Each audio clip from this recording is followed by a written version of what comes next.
एक सैनिक की दर्दभरी कहानी। माँ बाप का इकलौता बेटा। बेटे में बचपन से ही देश प्रेम की भावना खूब थी। बड़ा होकर बेटा सेना में भर्ती हुआ। सेना में जाने के कुछ महीनों बाद ही बेटे को दूसरे देश से छिड़े युद्ध के लिए बॉर्डर पर जाना पड़ा।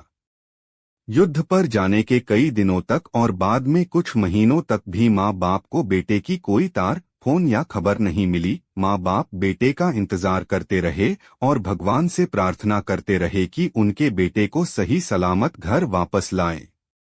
एक दिन अचानक उनके फोन की रिंग बजी और दूसरी तरफ से उनके बेटे की आवाज आई। माँ बाप की खुशी का कोई ठिकाना नहीं रहा। उन्होंने बेटे का हालचाल पूछा।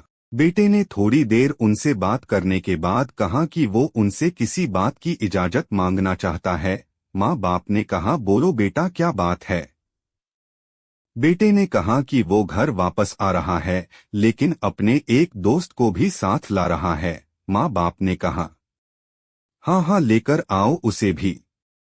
बेटे ने कहा, पहले पूरी बात तो सुन लीजिए। वो दोस्त मेरे साथ सेना में ही है और वो अब हमेशा हमारे साथ रहेगा। माँ बाप ने थोड़ा सोचने के बाद कहा, ठीक है बेटा, ले आओ अपने दोस्त को, रहेगा हमारे साथ परिवार की तरह। बेटा बोला, अरे आप दोनों मेरी पूरी बात क्यों नहीं सुनते। ये जो मेरा दोस्त है इसका एक हाथ और एक पैर नहीं है। युद्ध के समय बॉम्ब ब्लास्ट से इसका एक हाथ और एक पैर टूट गया। अब मैं इसे अपने घर लाना चाहता हूँ और यह अब हमेशा के लिए हमारे साथ रहेगा और हमें इसकी काफी देखभाल भी करनी पड़ेगी।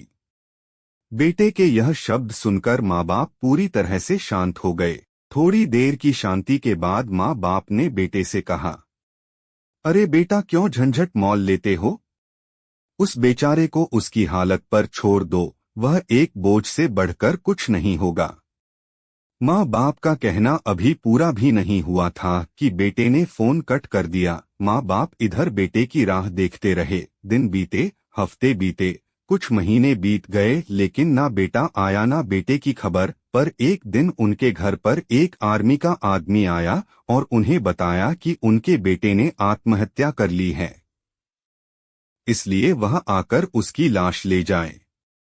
माँ बाप के पैरों तले जैसे जमीन फिसल गई। दोनों अपने आप को संभालते जैसे तैसे अपने बेटे के शव के पास पहुंचे। जब उन्होंने अपने बेटे की लाश को देखा तो उन्हें और भी ज्यादा बड़ा झटका लगा, क्योंकि उनके बेटे का एक हाथ और एक पैर नहीं था। अब उन्हें बहुत पछतावा हुआ। अगर वह उस दिन फोन पर अपने बेटे को उसके दोस्त को लाने के लिए हाँ कह देते तो आज उनका बेटा उनके पास होता और जिंदा भी। बेटा दरअसल अपने दोस्त का बहाना करके यह जानना चाहता था कि कहीं वह अपने माँ बाप के लिए दुख का कारण न बन जाए, और उसे जब यह पता चला तो उसने माँ बाप के पास लौटने से अच्छा दुनिया से अलविदा लेना सही समझा। दोस्तों, दुनिया ऐसी ही है। दुनिया आपको तभी प्यार करती है, आपका तभी महत्व मानती है जब आप उनके कुछ काम आ सकते हो। दुनिया रिश्तों में मतलब ढूंढती है, लेकिन फिर भी बेटे ने जो कदम उठाया वह कतई सही नहीं था। किसी भी हालत में हमें जिंदगी से हार नहीं माननी चाहिए।